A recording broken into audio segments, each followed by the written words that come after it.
The establishment, the capitalists, the media do not like Gary Stevenson.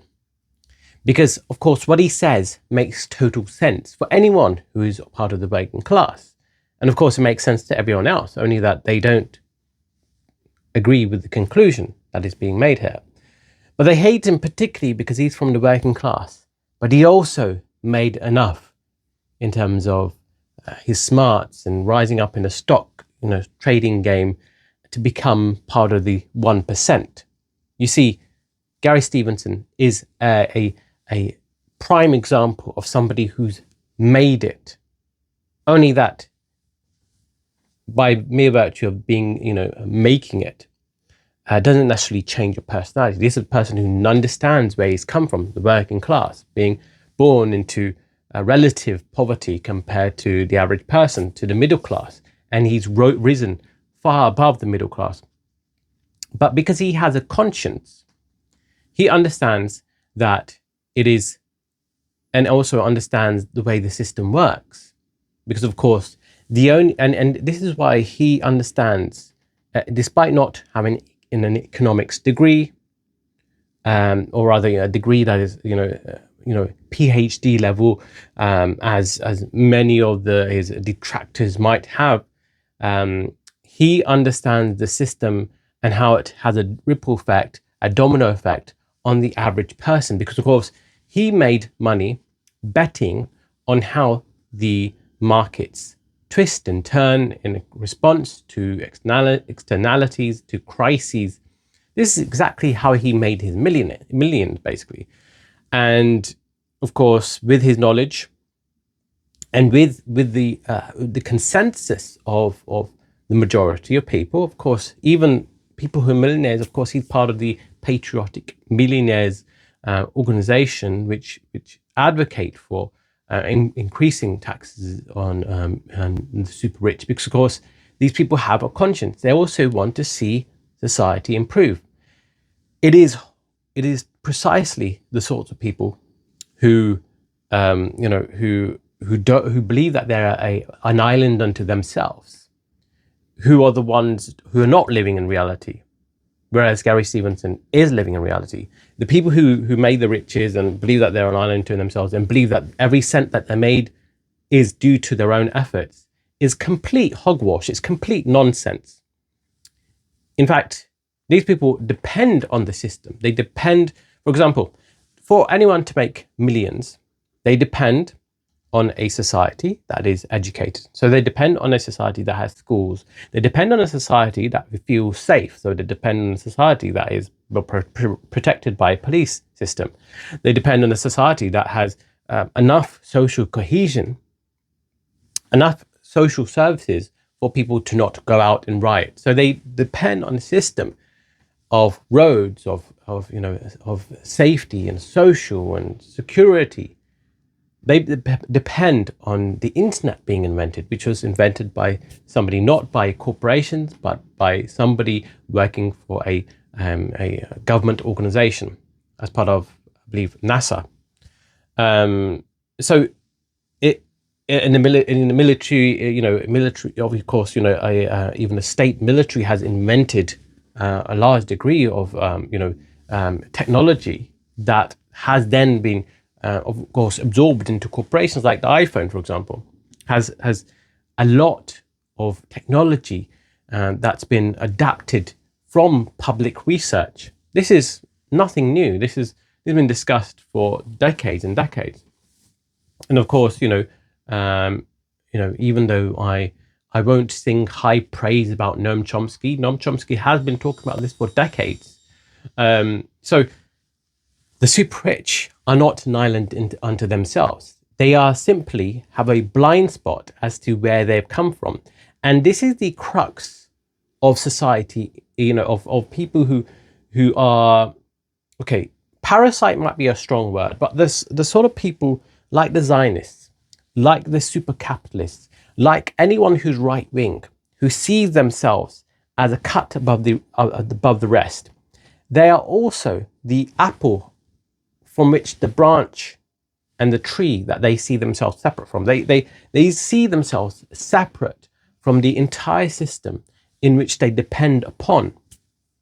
They see themselves as superhuman. They see themselves as,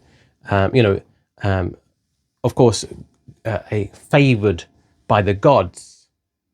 And this is what, this is why large degree of capitalists are also, God-fearing, God-support, worshipping people. Now, that's not to say that, having a religious conviction and, having faith in a higher power is not, is foolhardy. No, of course I'm not saying that, because of course I believe in God, but not in a organized religious context. But I do think that these people think, know that these people think that they are somehow privileged or supported in a way which puts them on a pedestal, but not understanding that with privilege, with responsibility, comes a degree, a necessity to support your fellow man. I mean, this is basic common. It's even, no, you don't necessarily even need to be empathetic. You just need to have common sense. You're going to have a society. Well, of course, they don't think about the short term or even the middle term, or rather, they only care about the short term. So naturally, you're going to see a division between the haves and have-nots, and they're going to obviously create a society that becomes increasingly eroded. Just think of obviously science fiction movies are not reality, but they are a metaphor. They give a sense of the divisions. Elysium, for example, where the super rich, the haves, they have to constantly cordon themselves off from the rest of society, because of course and even though they depend on the super poor to stay poor in order to somehow be useful tools for the income generation or wealth generation,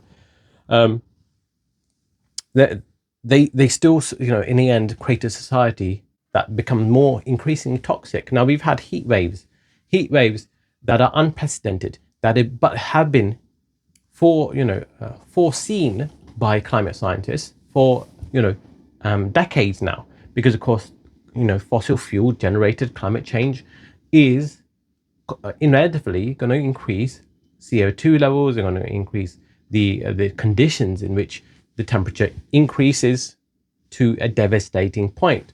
And so we've had unprecedented heat waves. We've had 3 heat waves so far this year, and this is not just the UK, but around the world.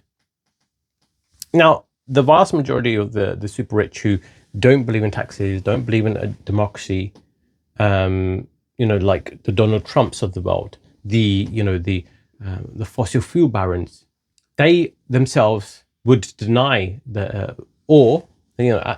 they deny climate change, or at best they would say that obviously this is not human made, it's just a natural phenomenon, and you can only do so much about it, negating their responsibility to their connection to the world itself.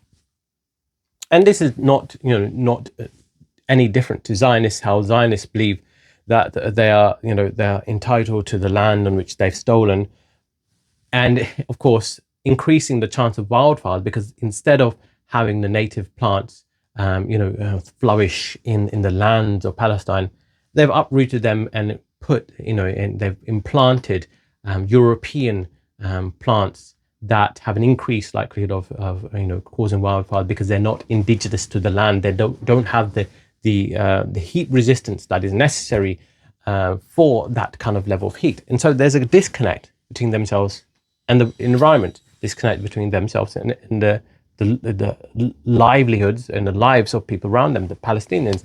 So they've had to kill off Palestinians in order to maintain their bubble of existence. This is how, of course, there, you can have capitalists who make money, of course, and they can do it and in a way that's not hugely devastating, like the founders of Ben and Jerry's. And because, of course, the calculation that is being made here is not saying that your capitalists are on the same level as Zionists. No, but there is a degree of a trend here whereby the super rich do believe that they are entitled, and they have no connection to the society from which they made their money. I mean, they require, they're sitting on a mountain, huge, devastating, huge, gigantic mountain of human development, social development, technological development in order to make their money. And this is the crux of the issue. And in what's discussed in Gary Stevenson, the rich people will say, obviously, they're taking away our money. People who are not working, they're taking away our riches. The reality is that the super rich don't work as hard as the workers below them.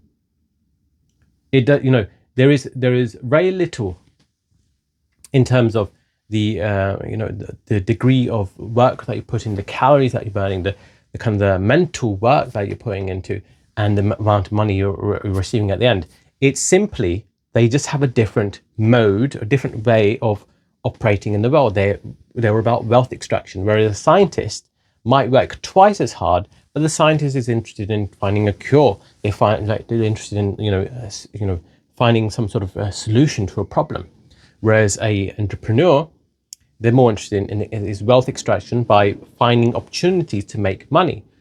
It's a different, they're operating on different levels or in different planes of reality. But the reality, the crux of the issue here is that simply the desire for making money doesn't necessarily mean that your desire is justified in any meaningful way. The fossil fuel barons do not have a right to make money from oil. The military industrial complex does not have a right to make money from the death and destruction of Palestinians. I mean, not every corporation is justified. That goes without saying. And also the kind of landlord, the barons, the magnates who make a lot of money, who fuel and lobby politicians to work on their behalf. Obviously, they don't have a right. And this is also one of the main issues that people have with Gary Stevenson, that increasing wealth doesn't necessarily increase the taxes that he purports that will support the poor in society. The issue here is that it's not just that you need to increase taxes to pay for services, but you need to increase taxes to ensure that the power balance isn't so skewed. That the concentration of wealth doesn't necessarily mean a concentration of power, because the people with wealth do not necessarily have the best interest for the rest of society. Anyways, there's so much more to be said here. I hope you enjoyed this video. Please like, comment, and subscribe. That'd be very much appreciated. Thank you.